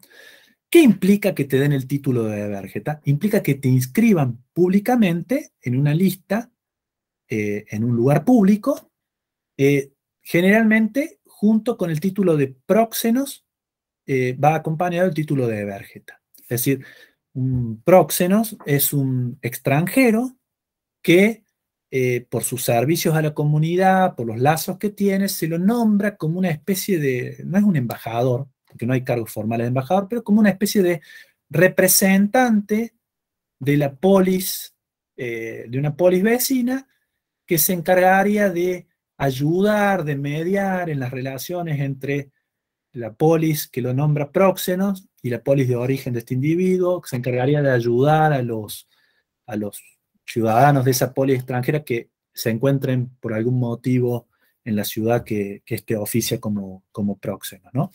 Y eso obviamente tiene un valor honorífico, pero también tiene como cierta connotación de prestigio, ¿no? Así que implica, por ejemplo, que a esta persona que es decretada próxenos y evergeta se le hagan, bueno, en algunos casos los famosos megis taitimai, es decir, los honores máximos. Por ejemplo, que se le haga una estatua en algún lugar público de la ciudad, que se lo invite a comer gratis al pritaneo, es decir, en las sesiones de la sala donde se reúne el consejo, la asamblea local, que se le dé la proedría, es decir, el asiento de preferencia. ¿Se acuerdan que habíamos visto las sillitas esas que estaban dentro de la orquesta en el teatro helenístico? Que se le haga se lo exima del pago de determinados impuestos, incluso hasta puede recibir una isopoliteia, es decir, una ciudadanía potencial, adoptar una ciudadanía potencial local. Pero, digamos, lo que le da es distinción local. Y lo que dice Philippe Gautier es que nunca, si nosotros tomamos los decretos honoríficos atenienses de época helenística, hasta el siglo II a.C., en cualquier polis del Egeo, salvo Istros, que es una polis muy particular en la zona del Potauxino y que sería como una gran excepción, en ninguna polis se le da el título oficial de evergeta a ningún ciudadano local. Se le reconoce la cálida de evergeta, pero no el título. ¿Por qué? Porque dar un título de evergeta sería construir una categoría privilegiada, señalada e individualizada de ciudadanos dentro de la comunidad. Sería escindirlos de la comunidad y darles una posición de demasiado realce y de distinción dentro de la comunidad, lo cual las polis democráticas de época helenística intentan justamente evitar. Y lo que sostiene Philippe Gautier es que en realidad la gran ruptura es a mediados del siglo II a.C., cuando comienza la expansión romana hacia, digamos, cuando empieza el dominio directo romano sobre el Egeo. Y no ocurre en todas las polis al mismo tiempo. Y el motivo tiene que ver, por supuesto, con el estímulo romano, es decir, cómo los romanos empiezan a favorecer el dominio por parte de una élite terrateniente. Eso es un fenómeno del siglo que comienza en el siglo II a.C. y que se ve, por ejemplo, en la constitución censitaria, es decir, que le otorga el poder dentro de la comunidad a los individuos con más riqueza, que establece Flaminino, el general romano, el cónsul y luego procónsul romano que derrota a Filipo V en Cinocéfala y declara la libertad de los griegos. Bueno, los romanos ahí ya empiezan a intervenir en los ordenamientos internos de las comunidades romanas, pero sobre todo con el declive del evergetismo real. Es decir, si hasta ese momento buena parte de las necesidades de las polis habían podido ser cubiertas con el dinero que los reyes helenísticos gastaban como evergetas, como grandes evergetas en las ciudades, a partir de su declive, del declive de los reinos helenísticos a partir del siglo II, ese lugar tiene que ser reemplazado por las élites locales. Y esas élites locales son cada vez más ricas, porque a partir del siglo II a.C. se observa una concentración de la riqueza en cada vez menos manos, y esas élites, que son cada vez más ricas, que son cada vez más necesarias, empiezan a lograr cavarse un propio nicho como grupo especial dentro de la comunidad. Y ese es el comienzo del fin de la polis como comunidad política en la perspectiva de Gautier. Quiero leer solamente, así cerramos la clase acá y continuamos probablemente en el próximo encuentro sincrónico con esto, un pequeño pasaje que trae a colación Gautier, que es un decreto honorífico de Priene, que es una polis griega de Jonia, que puede estar datado cerca del 129 a.C., en favor de Mosquión. Mosquión es un súper rico de la élite de Priene, que está activo aproximadamente entre el 160 y el 129 a.C. en la ciudad de Priene. Hay muchas inscripciones, y esto es un extracto de una inscripción que cuenta varios de los honores que recibió Mosquión, de las magistraturas que desempeñó, de las euergesías, es decir, de los gastos en beneficio de la comunidad que llevó adelante y por los cuales recibió honores concretos. Pero es interesante porque este texto muestra cómo este miembro de la élite tiene que suplir un lugar que los reyes estaban dejando de lado debido al debilitamiento que estaban sufriendo a mano de los romanos. Dice, y habiendo, esto es un pasaje dentro de una inscripción mucho más grande, y habiendo votado el pueblo en el pasado la construcción de un gimnasio cercano a la ciudad, y como no se podía completar esto a causa de los cambios que habían ocurrido a los reyes que habían prometido asistir con dichos gastos, él, Mosquión, observó que sería para la ciudad un ornamento para siempre glorioso si se hacía cargo él mismo de estos asuntos. O sea, Mosquión llevó adelante la construcción de un gimnasio, o sea, una gran obra, porque era un individuo, era un súper rico, típico de las ciudades griegas a partir de la segunda mitad del siglo II a.C., capaz de llevar adelante una obra de Evergesia que antes se esperaba concretamente de los grandes reyes, ¿no? Bueno, esto es un elemento central, porque para Gautier, la transformación de la comunidad política interna, la irrupción, él habla más bien de los politeuómenos, los hombres políticos, pero como los que patrimonializan la política, o sea, los que no permiten participar al resto. O también habla de aristocracias. Paul Bain hablaba de régimen de notables. El cuento en régimen de notables es Paul Bain. Para Paul Bain había una continuidad en el poder del régimen de notables del siglo IV al siglo I. Para la historiografía más reciente, a partir de Gautier, y ya Luis Robert decía algo al respecto, el cambio es en el siglo II, y no se da en todas las ciudades. En algunas ciudades se da en el siglo II, en otras se da a partir del siglo I a.C. Pero en ese último siglo del mundo helenístico, en el Egeo, como dice Patrice Amon, y con eso quiero cerrar, es detectable un verdadero proceso de aristocratización por parte de las élites. Lo que antes no se había visto nunca, jamás en la historia de la polis griega, es decir, el desarrollo de un grupo coherente, distinguido, estable, que tiene el poder en sus manos de forma permanente y que excluye permanentemente del desempeño y de la participación en las instituciones y de forma cada vez más al resto de la ciudadanía. Eso se da en el mundo helenístico. De tal forma que se llega a hablar, y esto ya es algo que ya planteó Paul Bain, pero Paul Bain lo planteó para todo el periodo, pero se llega a hablar de que el último siglo se mantienen las instituciones democráticas en la mayoría de las polis griegas, pero que esas instituciones democráticas no son más que una fachada. O sea, es un cascarón que no implica ejercicio democrático real. Vamos a hablar de eso, probablemente si no me voy por las ramas como me he ido un poco en esta clase, la clase que viene. Vamos a ver la parte de el Macedonia, que me gustaría mencionar, va a quedar, porque se las quiero dar personalmente, va a ser cortito, y vamos a pasar a la polis, el próximo encuentro sincrónico. Pero el de la semana que viene es asincrónico y va a ser sobre los reinos helenísticos. Un pequeño video cortito y probablemente les voy a dar una pequeña guía de lectura con un par de líneas para que puedan leer los textos que tienen seleccionados. No sé si quieren hacer alguna pregunta, alguna intervención, ya estamos muy en tiempo, pero... Hola, profe. Sí.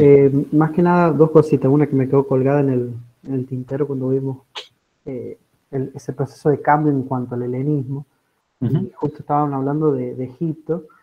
Se me venía a la mente esa concepción por ahí diferenciadora entre los seleucios y los ptolomeos en cuanto al Egipto culturalmente homogéneo. Esta idea de que ahí perduró más, no perdió territorio, un determinismo geográfico que se mantuvo mucho en el siglo XX, una por su unidad cultural, y bueno, y que eso permitió que sobreviva hasta la llegada del mundo romano. No así con ese fragmentario mundo seleucida. Esa teoría que por ahí la podemos tirar ahora con todo este proceso que nos ha estado mostrando la historiografía. Sí, sí. Perdón, no sé si quería. Y la otra que se me venía a la mente, ya un poco posterior con este vergetismo, es con Arístides, ya cuando habla del koinon, ya en la época del Alto Imperio Romano. Ya los nombra plenamente como elite local. Él nombra como estas personas que están haciendo esto, pero en ese sentido de esa necesidad del título. Bueno, más fácil, digamos, más rápida de contestar la segunda. Justamente Boulanger, que era un historiador francés de finales del siglo XIX, acuña el término evergetismo, es el que crea, porque se decía que evergetismo es un neologismo, no aparece también evergetismo en las fuentes antiguas, es Boulanger en un estudio sobre Helio Arístides, justamente para hablar del rol de las élites en el Principado romano, o sea, es decir, los primeros siglos del imperio. Y con respecto a la segunda cuestión, sí, daría para una gran discusión, pero sí, la visión historiográfica tradicional es que el imperio tolemaico fue el más estable, ¿no? Pero habría que tomar con pinzas esa estabilidad.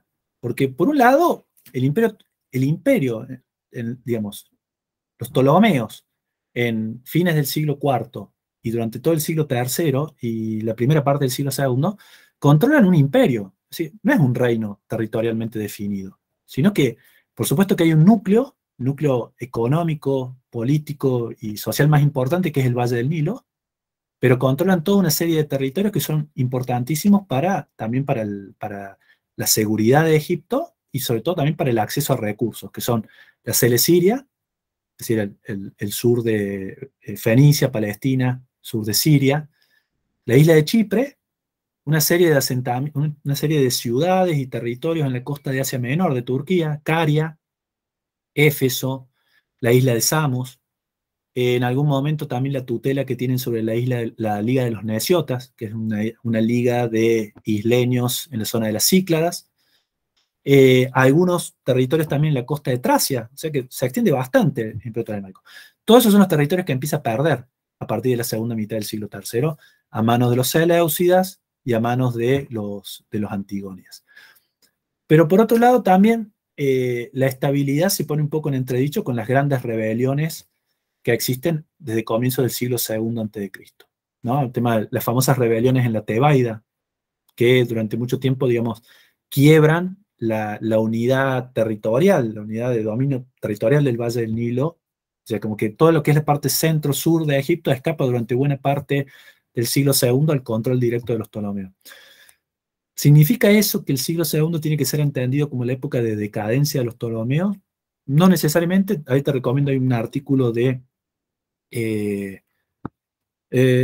me voy a acordar el nombre, pero es en Past and Present, que es sobre la idea de decadencia tolemaica. Es esta autora que tiene el libro sobre el ejército tolemaico. Ya me voy a acordar que es una suiza que da clases en Estados Unidos, pero ya me voy a acordar, pero digamos, estas nociones de decadencia, ¿hasta qué punto no se las debemos a Polibio, que es el que habló de la decadencia de los Ptolomeos?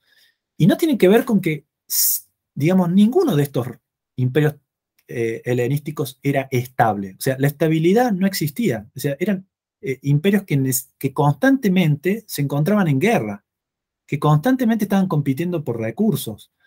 Y a los Seleucidas eso les pasaba de forma más drástica y con muchos más problemas para integrar ese territorio, porque justamente las comunicaciones eran muy difíciles con una serie de territorios muy importantes para los Seleucidas, porque el núcleo político del imperio Seleucida estaba en el norte de Siria, ¿no? La famosa Tetrápolis, 4 grandes ciudades del imperio Seleucida, un imperio que no tenía una capital en realidad, porque algo que habrían heredado los Seleucidas del imperio aqueménida es la idea del rey, el rey vagabundo o el rey errante, ¿no? Iban circulando por distintos territorios sin tener una capital fija, como era el caso de Alejandría en el Egipto tolemaico, ¿no? Entonces, circulaban por distintos lugares. Pero el núcleo más importante estaba en el norte de Siria. Estaba Apamea, Antioquía, la Odisea, ¿no? Principales ciudades del... Acá así me va diciendo que tengo que ir cerrando, pero... acá estaban las grandes ciudades, los grandes territorios, el núcleo, digamos, político, el corazón del imperio Seleucida. Pero había toda una serie de territorios que por lo menos en el siglo III pertenecían al imperio Seleucida o dependían políticamente del imperio Seleucida, como eran Bactria, Sogdiana, la meseta iraña, Persia, Media, etcétera, que eran muy difíciles de gobernar desde el Mediterráneo, por la logística de las comunicaciones, la lejanía, los costos del transporte, los tiempos, etcétera, ¿no? Eso ya había llevado a Seleuco I a nombrarlo a su hijo Antíoco I como gobernador de las altas satrapias. Probablemente gobernaba todos estos territorios orientales del Imperio Seleucida. Y Antíoco I los gobernaba desde Seleucia del Tigris, que era la capital, la gran ciudad que había fundado Seleuco al lado de Babilonia, ¿no? Como una forma de controlar desde Mesopotamia esos territorios, ¿no? Pero siempre va a chocar con esas dificultades técnicas, que algunos historiadores modernos dicen, bueno, es lo que Roma tuvo que hacer en determinado momento, porque cuando para Roma existió la posibilidad concreta, a partir de Trajano, de expandir el control más allá de Mesopotamia, ¿no? En las campañas contra el Imperio Parto en el siglo II a.C., siglo II después de Cristo, la opción de Adriano fue retirarse, cuando descubrió que no se podía controlar Mesopotamia sin controlar también la meseta iraña. Y logísticamente era muy costoso, muy difícil y muy azaroso mantener esos territorios para un imperio que tenía base en el Mediterráneo, ¿no? Entonces, bueno, creo que da para discutir un montón, es un tema, digamos, sobre el que hay mucha bibliografía. Y, perdón, no sé si contesté, pero le quiero contestar a Dolores Monzón, que por esa época ya no existe el ostracismo. Bueno, el ostracismo es una institución exclusiva o que se conoce exclusivamente para Atenas. Solamente existió el ostracismo, creo que es entre el 487 y el 416 a.C. O sea, por el 416 a.C. está el último ostracismo atestiguado, ¿no? Que es interesantísimo porque se conservan como 11.000 ostracas, de los cuales más de la mitad de los ostracas son de la misma persona, de Megacles, que parece que lo ostracizaron 2 veces. Era el sobrino de Clístenes, ¿no? Bueno, no sé si ahí contesto las preguntas, no sé si tienen alguna otra pregunta más. Acá me parece que está haciendo destrozo Félix, pero bueno. Sí, perdón, solamente aclaro por qué salió la pregunta, porque cuando usted hablaba de si había continuidad o ruptura y caracterizaba el evergetismo, lo pensé en términos de cierto, no sé si liderazgo, pero cierta preeminencia social. Entonces, bueno, me surgió la pregunta de que en otro momento en Atenas esas personas tal vez hubiesen sido alejadas de la comunidad, digamos, solamente No, y es muy pertinente tu pregunta, Dolores, porque si bien, digamos, no existe el ostracismo, sí se hace una vinculación en estas discusiones sobre si hubo un cambio en el siglo IV a.C. en el tipo de relaciones. Vamos a tener que cortar en breve porque tranqui vos, no rompas nada. Bueno, en que, digamos, si a partir del siglo IV hubo una ruptura definitiva en la forma de estructurar la comunidad, o sea, si hay una élite que logra escindirse y controlar el poder frente a un demos que es cada vez más pasivizado políticamente, digamos, discúlpenme el neologismo, o sea, que cada vez se lo va retirando de la acción política concreta al demos.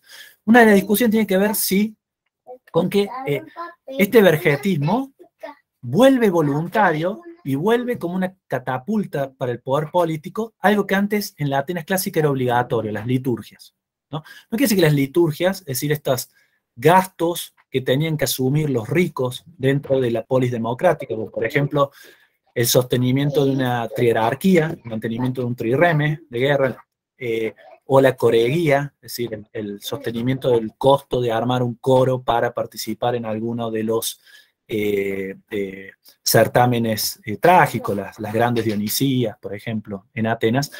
Esto que antes era obligatorio, es decir, no era opcional hacerse cargo o no de una liturgia, al parecer cada vez se vuelve más optativo, pero empieza a ser asumido como obligatorio, como grupo, por las élites a partir del siglo II. Es decir, la posición implica una serie de obligaciones para con la comunidad, pero se va monopolizando, el demos va quedando cada vez más borrado políticamente. Y eso se ve como, a partir del dominio romano, siglo I a.C., las instituciones democráticas, la eclesía, van desapareciendo en favor de un tipo de institución que son los sinedria, los consejos, Y esos Synedria están formados por los notables locales, por las élites, ¿no? Y obviamente empiezan a estar constituidos sobre una base censitaria, es decir, está el precedente de Tito Quincio Flaminino, que organiza Félix. Vení acá, vení que te muestro algo. A ver si lo engaño. Vení que te... Vení acá, dejá de hurgarle el cajón a la mamá. Bueno, entonces, en favor de los sectores más pudientes de la ciudad, acaparen el desempeño de las magistraturas y la política local. ¿Bien? Sí, el futuro alienista lo estamos obligando a escuchar de más estas cuestiones. Bueno, bien, si no hay más preguntas, bueno, muchas gracias, que tengan buenas clases nocturnas. Nos vemos, entonces, ahí fíjense el cronograma, es la semana que viene no, la otra. Me van a ver en un videíto la semana que viene, pero nos vemos presencial el otro, este viernes que viene no, el otro. Bien, nos vemos, que anden muy bien, buenas noches y seguimos. Muchas gracias. Hasta luego. Saludos. Nos vemos. Oye, tu casa es un poco. Hasta luego, profesor. Tu casa es un poco. Podemos hablar de la cinta y entonces nos podemos quedar de la cinta. La cinta es muy grande. Vení, vamos. Estaba mirando. Esto es una cinta para